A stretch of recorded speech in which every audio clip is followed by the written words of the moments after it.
I want to start today by addressing the U.S. Army soldiers who went missing while conducting a mission to repair and tow an immobilized tactical vehicle in Lithuania in the early hours of March 25th.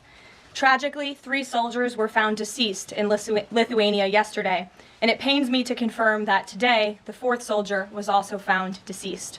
The President, the Secretary of Defense, and the entire White House are praying for the victims' friends and family during this unimaginable time. This is another stark reminder of the selfless sacrifice of our brave military men and women who risk their lives around the world every day to keep us safe. God bless them. On another note, at our southern border, there is more massive news. Southwest border crossings in March fell to the lowest level in American history, down 94% from March of last year under President Biden, when 137,000 illegal aliens poured across our wide-open southern border. Thanks to President Trump's leadership, Border Patrol agents are now back to doing the jobs they signed up for, securing the border, rather than serving as travel agents for illegal aliens. The Los Angeles Times captured the Trump effect on the border with a recent article. Their headline read, "California-Mexico border, once overwhelmed, is now nearly empty." With so few migrants coming into the U.S., they wrote, "Shelters that once served migrants have completely closed." Deportations of illegal aliens who threaten the safety of the American people are also continuing at a rapid pace. Over the weekend, the United States military transferred a group of 17 violent criminals from the Tren de Aragua and MS-13 terrorist organizations to El Salvador. And an illegal alien who was released by the Biden administration into our country was just arrested in Georgia and charged with the horrific killing of Camelia Williams, a mother of 5 and grandmother.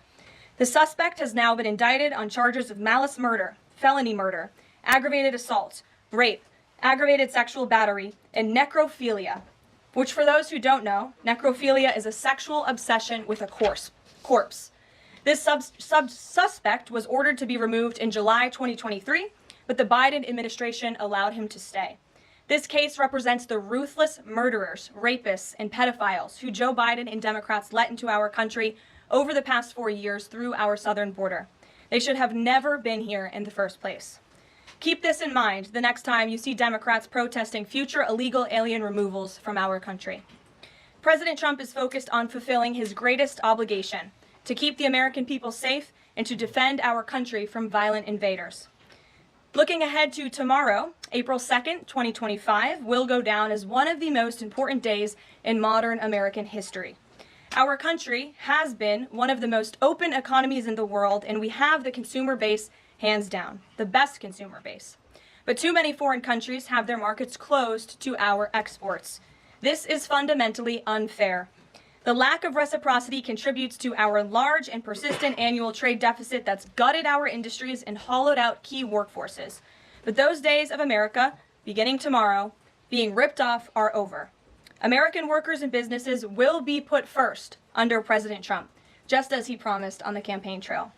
The president's historic action tomorrow will improve American competitiveness in every area of industry, reduce our massive trade deficits, and ultimately protect our economic and national security. President Trump's economic vision is rooted in common sense. America will offer companies the lowest taxes, energy costs, regulations, if they make their products right here in the United States and hire American workers for the job. It's simple. If you make your product in America, you will pay no tariffs. We have already seen a number of the largest companies in the world respond to this economic approach. For example, Project Stargate, led by Japan-based SoftBank and US-based OpenAI, and Oracle, announced a $500 billion private investment in the United States-based artificial intelligence infrastructure. Apple announced a $500 billion investment in U.S. manufacturing and training. NVIDIA announced it will invest hundreds of billions of dollars over the next 4 years in U.S.-based manufacturing. And the Taiwan semiconductor manufacturing company TSMC announced a $100 billion investment in U.S.-based chips and manufacturing. These are just a few of the investment announcements that have already been made, and it is clear that President Trump's America First approach is already working. In our new media seat today is Mark Halperin, the co-founder and editor-in-chief of Two Way, a new live video platform that builds communities around interactive conversations with leaders and content creators from every subject area. Mark and his colleagues welcome all voices into discussions that are spirited but respectful. They have over 37.5 million video views, over 3.6 million watch time hours since the platform began just last year. This is new media in its truest sense, allowing the people to ask questions, make comments, and be an active part of engagement on the most important issues facing the country and our world. With that, Mark, please kick us off and welcome to the briefing room. Thank you, Caroline. Appreciate it. I'll ask you a question about tariffs and then one from one members of our community about education.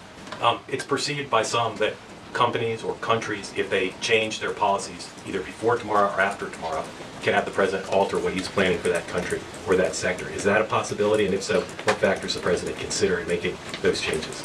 Well, the ultimate change for these companies and these countries, Mark, will happen when they decide to do business in the United States of America. And as I just laid out, they will face no tariffs at all if these companies choose to invest here in the United States and to move their production and their manufacturing here to the United States as well.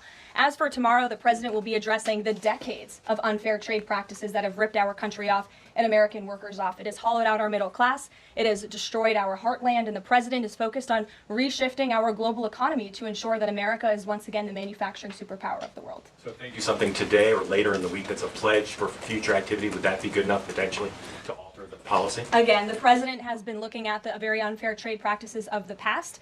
Certainly, the president is always up to take a phone call, always up for a good negotiation, but he is very much focused on fixing the wrongs of the past and ensuring that American workers have a fair shake. So if someone calls after tomorrow and says, hey, I'm ready to make a change, he'd be open to that? The president is always open to taking calls. Okay. A question from one of our community members. Katie Reeves is a school teacher in Wisconsin. She's taught K through 8 in public, independent, private, and private schools.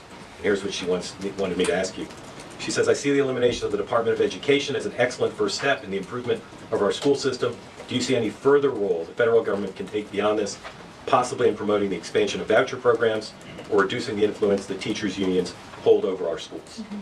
Well, first of all, I want to thank Katie for her service to our country and our nation's children. Being a teacher is the most noble profession that we believe one can have. And the president said in his remarks when he signed the executive order to dismantle the Department of Education that he loves our teachers. And in part, this order is to empower our teachers to have greater decision making in the classroom. Nobody knows our nation's children and our students better than our teachers who are with them every single day. As for the federal government's role, to get to the heart of Katie's question, the president has made it clear to Linda McMahon that we need to find other places within our federal government for critical programs regarding education. Pell Grants, Title IX, lawsuits, etc., civil rights lawsuits, all of that are critical functions, special needs programs, nutrition programs, but there are other places throughout the federal bureaucracy where those things can happen and work. The Department of Education has been a very bloated bureaucracy. We spent trillions of dollars on this department, and for what? Our children are worse off as far as education goes today than they were when this department originated, and that's very concerning to the president. So, the two issues she cited are those priorities for the president: school education choice, vouchers, and diminishing the role of teachers' unions. The president is very supportive of both of those things, particularly when it comes to school choice. He has said that school choice is the civil rights issue of our time, and he wants every child, regardless of zip code, socioeconomic status, how much money their parents have, to be able to go to the school of their choosing that best suits their educational needs. And he is going to empower state and local leaders to make those decisions on behalf of our nation's children. Thanks for being here, Mark.